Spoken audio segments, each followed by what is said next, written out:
There's a moment in Texas, a moment every inmate on death row fears more than the needle itself. A moment when the steel door claps open, and a voice they'll never forget says, "Pack your stuff. You're moving." Not to freedom, not to new unit, but to the last ride they will ever take. A ride nicknamed by guards as the Black Trip. A ride prisoners silently call the road of no return. Because in Texas, the state with more executions than the next 5 states combined, a death row transfer isn't just transportation. It's procedure, ritual, and a secret machine designed to run flawlessly. Most people think an execution starts when the needle breaks the skin. But the truth? It begins 72 hours earlier, behind locked doors the public never sees, during a transfer process more intimidating and more chilling than anything Hollywood has ever shown. For decades, Texas officials have guarded the details of these transfers like state secrets. No footage, no interviews, no access. But tonight we open that door. Tonight we expose the hidden operations, the rituals, the breakdowns, and the moments where trained officers quietly admit, the transfer is the part that haunts me. Tonight, you'll witness a journey from Pulaski Unit, the most feared death row facility in the United States, to Huntsville, where the death house waits. And you'll discover the stories of the men who rode that van, the guards who escorted them, and the system that ensures the process never fails. This is Inside Texas Death Row Transfers, the secret operations behind America's deadliest system, the world behind the steel door. To understand the transfer process, you must first understand the place it begins, a place where the air feels heavier, where time seems to move slower, where men sit alone in silence long enough to forget what normal sounds like. This is Pulaski Unit in Livingston, Texas, a fortress of concrete and razor wire where death row inmates spend 23 hours a day in solitary confinement, sometimes for decades. Here, cells are 60 square feet. Showers are behind steel. Conversation is through vents. Touch? That's a memory. No inmate here has physical contact with another inmate, ever. And yet inside this silence, word travels fast. Rumors move quicker than guards. And the most chilling rumor of all is this. When a man is nearing execution, the signs begin to show. A legal folder starts moving. Supervisors start walking the tier more often. Medical checks become more frequent. And then suddenly, one morning, guards gather with a clipboard. And everyone knows. A transfer is coming. The 72-hour countdown. The transfer begins exactly 3 days before execution. A process Texas perfected with the efficiency of an assembly line. The inmate is placed on what's known as Death Watch, a strict routine where guards check on him every 15 minutes. Not to ensure he's comfortable, to ensure he's alive long enough for the state to take that life. During this time, some inmates become quiet. Others break. One guard once described it as watching a man negotiate with himself. They count the hours, then minutes. They write final letters, often to people who will never read them. They choose their last meal. They give away possessions, books, radios, soap, even letters from home. And on the morning of the transfer, everything changes. The waking of a unit. It begins at exactly 3 a.m., a time chosen because other inmates are asleep. A time chosen because fewer eyes mean fewer complications. The lights come on. Boots echo. Keys click. A supervisor enters the wing with a short list of names. Not the inmate's full name, just their number, their last identity.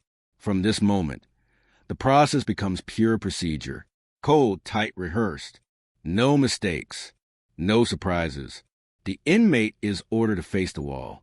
Shackles go on the wrists, then the ankles, then the chain connecting all three. He is searched thoroughly, more thoroughly than any other time in his life. Officers check the waistband, the mouth, between fingers, behind ears, inside shoes, even the seams of clothing. Because on transfer day, anything, even a paperclip, is a threat. The black van. Most documentaries show prison buses. Big, obvious, loud. Texas does something different. They use unmarked black vans. with no logos, no markings, no place the public can trace. Because the last thing they want is attention. Inside the van, one inmate, two armed officers, and a shotgun rider in the front. Doors lock automatically. No windows except two small bulletproof slits. It feels less like transportation, more like a sealed capsule. Officers call it the longest hour in Texas. Inmates call it the ghost ride. The trip from Pulaski to Huntsville is only 40 miles. But almost every guard says the same thing. It feels like forever, because anything can happen on the road. A breakdown, a protest, a crash, an escape attempt, a mob, a family member trying to intervene. Texas plans for every scenario and hides the protocols from the public. Tonight, we reveal them. The escort code. From the moment the van leaves a unit, an escort team follows closely behind. Sometimes one vehicle, sometimes two, sometimes more. Texas will never confirm the exact number.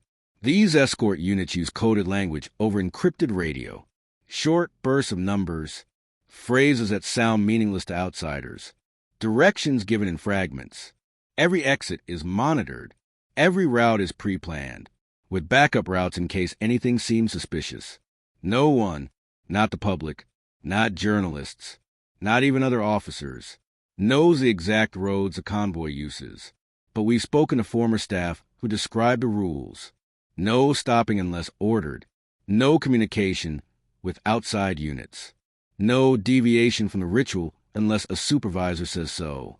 And if trouble appears, the protocol is simple. Secure the package. That phrase has many meanings, all of them chilling, because on this day, the inmate is no longer a prisoner. He is, in official terms, state property, being transported to fulfill state obligation, and the system will not allow anything to interrupt the final destination, arrival at the death house.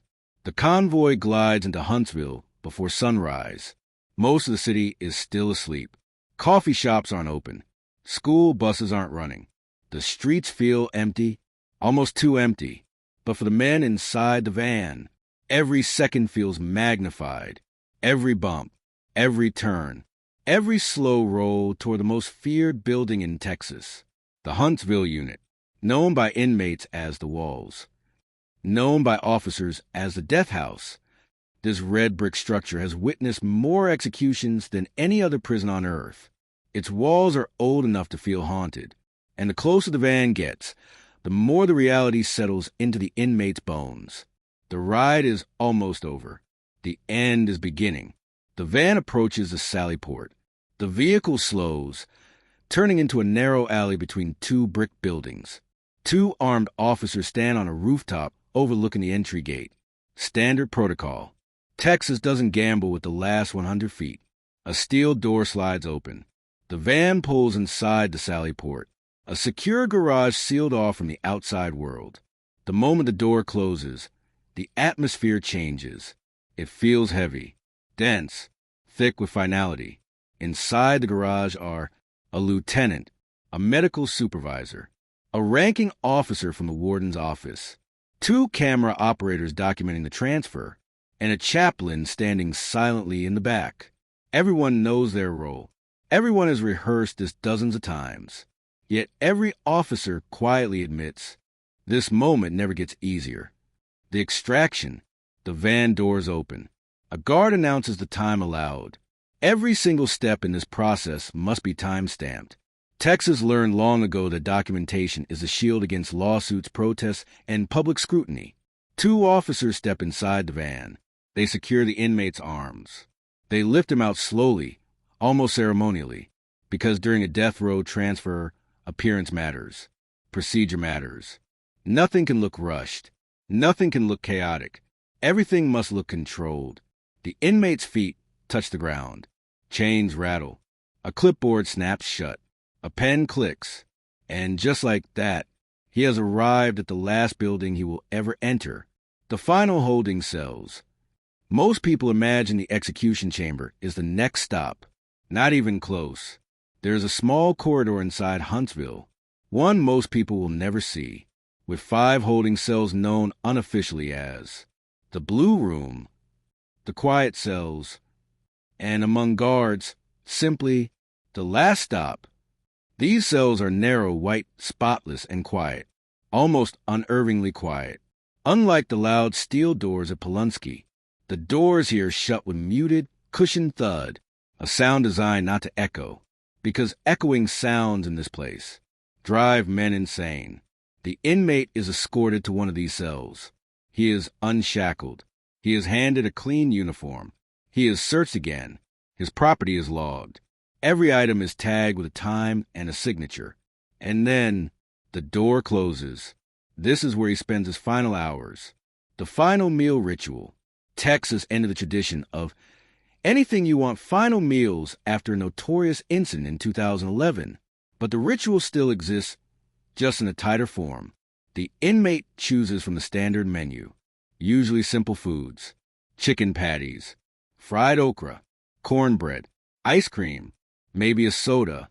Some inmates eat everything. Some eat nothing. Some ask for meals from childhood. Some stare at the food without touching it. One former cook said, "The tray is always quiet. You hear every tap of the fork like it's amplified. But the most haunting thing? Sometimes the inmates ask for double portions, not because they're hungry, but because they know they won't get breakfast." The witness list. While the inmate sits in his final holding cell, another process begins simultaneously, one almost never discussed in documentaries: the witness coordination. Texas allows 5 witnesses chosen by the inmate, family members of the victim, a spiritual advisor, 3 media representatives. Each group is escorted separately. None of them are allowed to see each other until they're inside the viewing room. But here's the part most people don't know. Many inmates have no witnesses at all. Some have no family. Some refuse. Some don't want anyone to see their last moments. When that happens, the execution still proceeds. The viewing room is simply empty, and according to one former guard, those are the quietest nights. The walks. Around 5:45 p.m., a team of officers approaches the final holding cell. These are not random guards. They are a special team, trained, selected, and emotionally screened. Their job is to perform the most symbolic part of the entire process, the final walk. This is the walk from the cell to the execution chamber, less than 30 feet away. But those 30 feet feel like 30 miles. The inmate is escorted by 5 officers, 2 at the arms, 2 behind, 1 leading the way. A chaplain walks nearby. His job is not a comfort, but to stabilize. The walk takes less than 20 seconds. But guards say it never leaves their memory.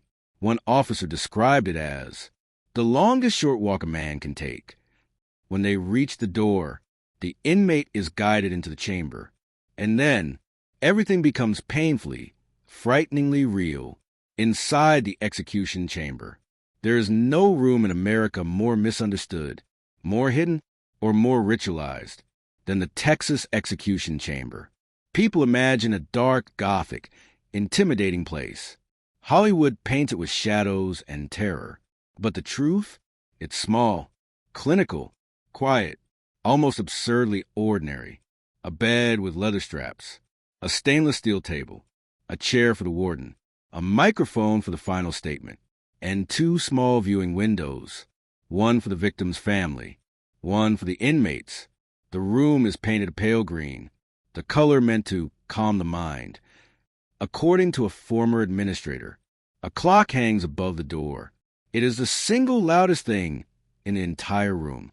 And inside this room, execution protocol feels like choreography. The 5-minute silence. When the inmate enters the chamber, officers guide him to the gurney. Leather restraints secure the legs, then the wrists, then the chest. This part must be done slowly, not because of caution, but because every movement must be recorded, documented, and time-stamped.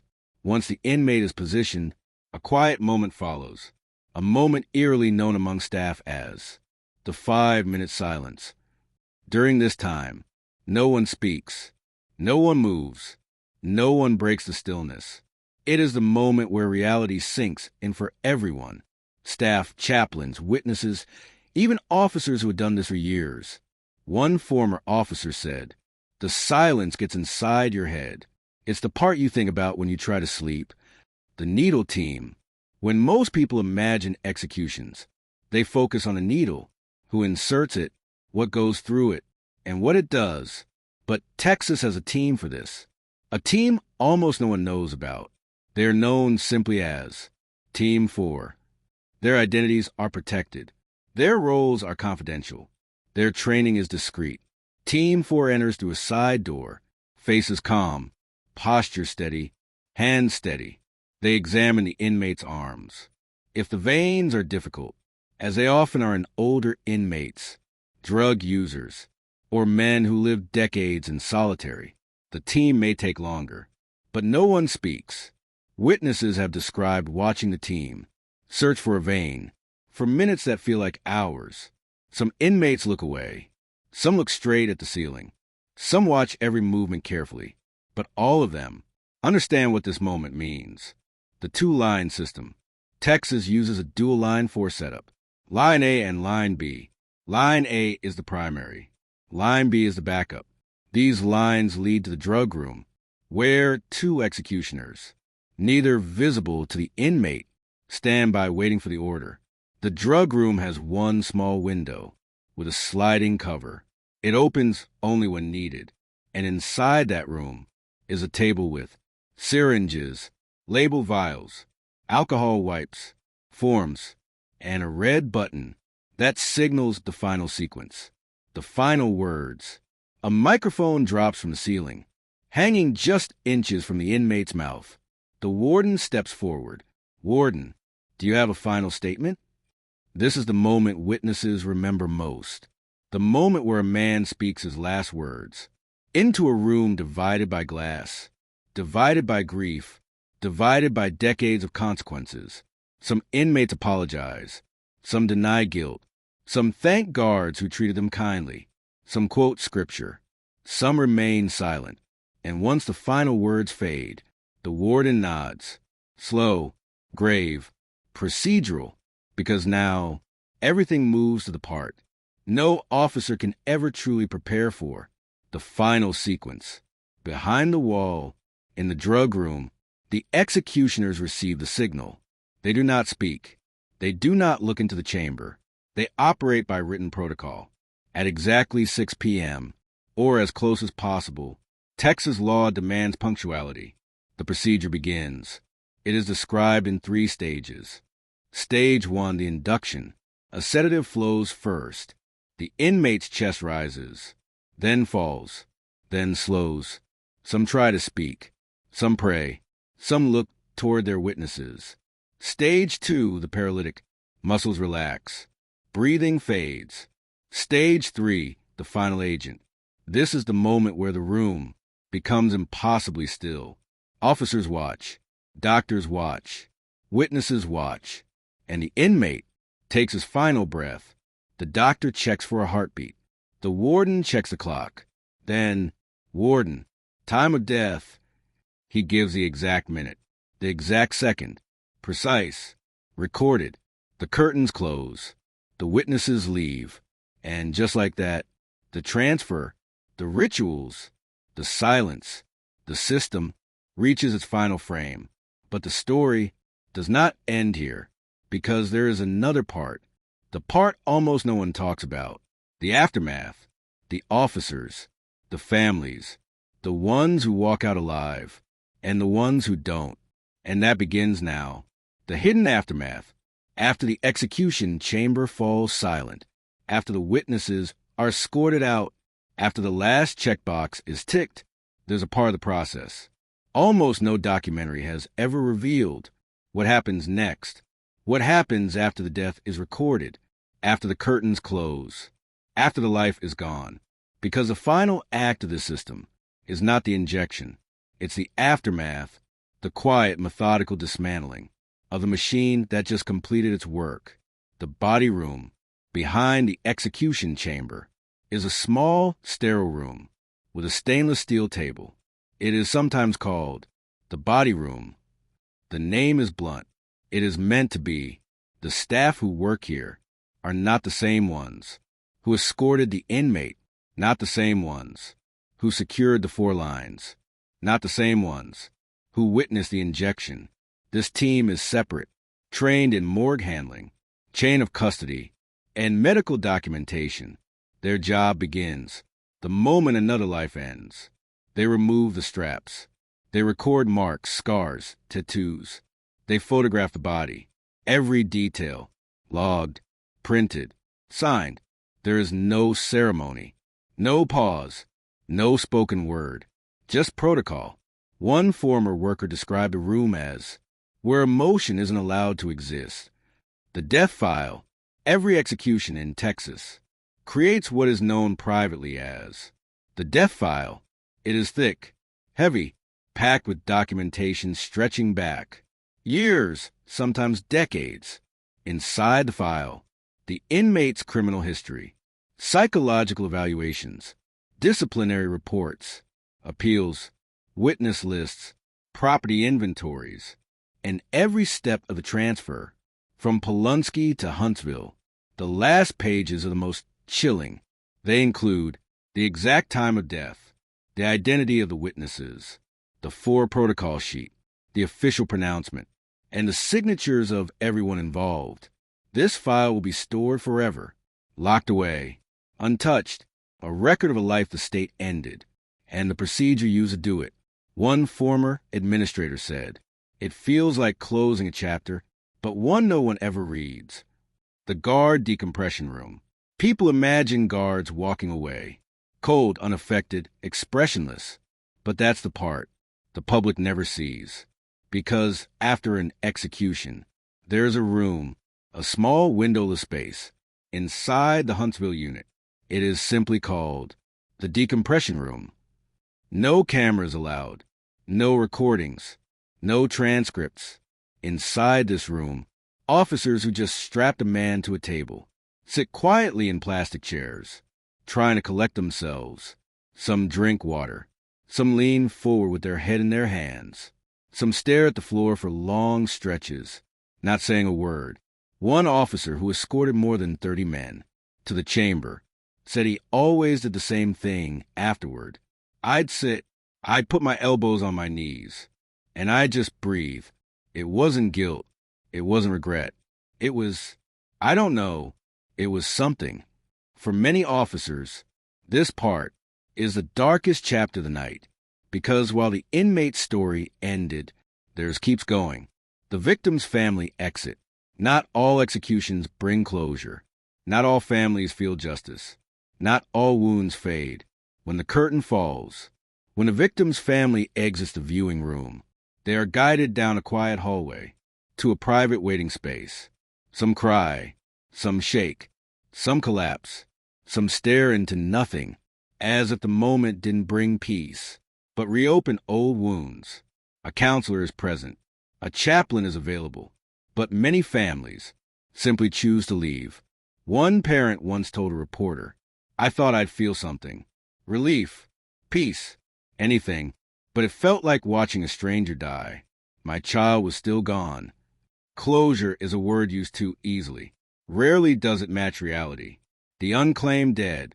Not every inmate who dies in the chamber has a family waiting outside. Not every man has someone to claim the body. Not every execution ends with a funeral, a prayer, or a homecoming. Texas has a protocol for that. If no one claims the body within 24 hours, the inmate is transported to a rural cemetery near the Walls unit, a cemetery filled almost entirely with executed inmates whose families never came.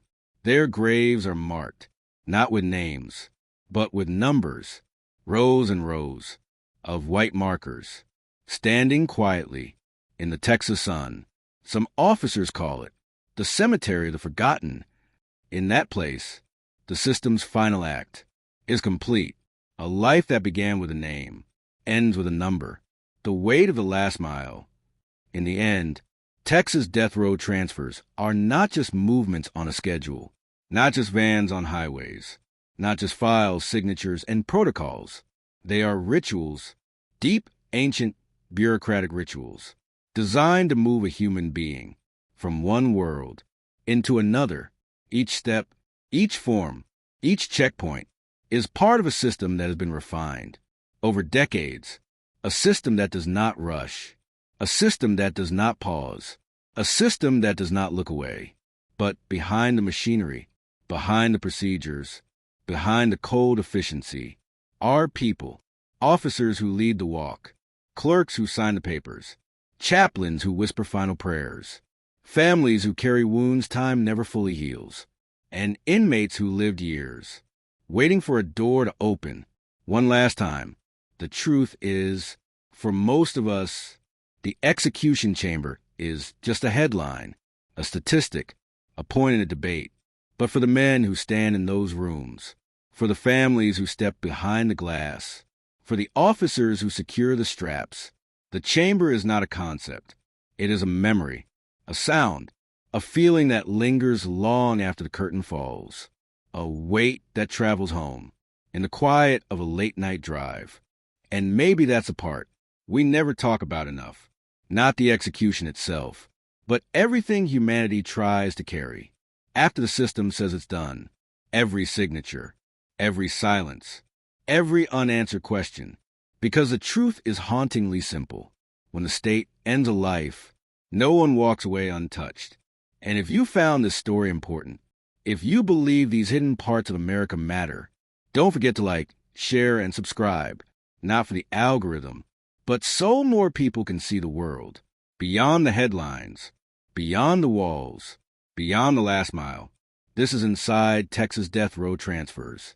And the deeper you look, the more the system looks back.